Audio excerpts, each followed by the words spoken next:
Hello, I'm Severin Suzuki speaking for ECHO, the Environmental Children's Organization. We're a group of 12 and 13-year-olds trying to make a difference. Vanessa Setti, Morgan Geisler, Michelle Quigg, and me. We've raised all the money to come here ourselves, to come 5,000 miles to tell you adults you must change your ways. Coming up here today, I have no hidden agenda. I am fighting for my future. Losing my future is not like losing an election or a few points on the stock market. I am here to speak for all generations to come. I am here to speak on behalf of the starving children around the world whose cries go unheard. I am here to speak for the countless animals dying across this planet because they have nowhere left to go. I am afraid to go out in the sun now because of the holes in our ozone. I am afraid to breathe the air because I don't know what chemicals are in it. I used to go fishing in Vancouver, my home, with my dad, until just a few years ago we found the fish full of cancers. And now we hear of animals and plants going extinct, every day vanishing forever. In my life, I have dreamt of seeing the great herds of wild animals, jungles and rainforests full of birds and butterflies. But now I wonder if they will even exist for my children to see. Did you have to worry of these things when you were my age? All this is happening before our eyes, and yet we act as if we have all the time we want and all the solutions. I'm only a child, and I don't have all the solutions. I want you to realize, neither do you. You don't know how to fix the holes in our ozone layer. You don't know how to bring the salmon back up in a dead stream. You don't know how to bring back an animal now extinct. And you can't bring back the forest that once grew where there is now a desert. If you don't know how to fix it, please stop breaking it.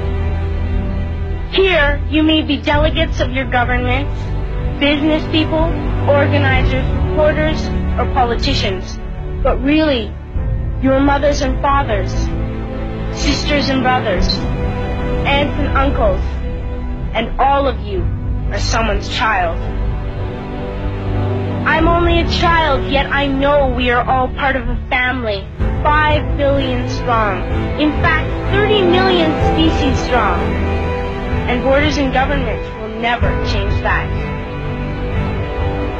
I'm only a child, yet I know we are all in this together and should act as one single world towards one single goal. In my anger, I am not blind, and in my fear, I am not afraid of telling the world how I feel. In my country, we make so much waste. We buy and throw away, and yet northern countries will not share with the needy. Even when we have more than enough, we are afraid to share. We are afraid to let go of some of our wealth. In Canada, we live the privileged life, with plenty of food, water, and shelter. We have watches, bicycles, computers, and television sets. The list could go on for 2 days. 2 days ago, here in Brazil, we were shocked when we spent time with some children living on the streets. This is what one child told us. I wish I was rich. And if I were, I would give all the street children food, clothes, medicines, shelter, and love and affection. If a child on the streets who has nothing is willing to share, why are we who have everything still so greedy? I can't stop thinking that these are children my own age, that it makes a tremendous difference where you are born. That I could be one of those children living in the favelas of Rio. I could be a child starving in Somalia, or a victim of war in the Middle East, or a beggar in India.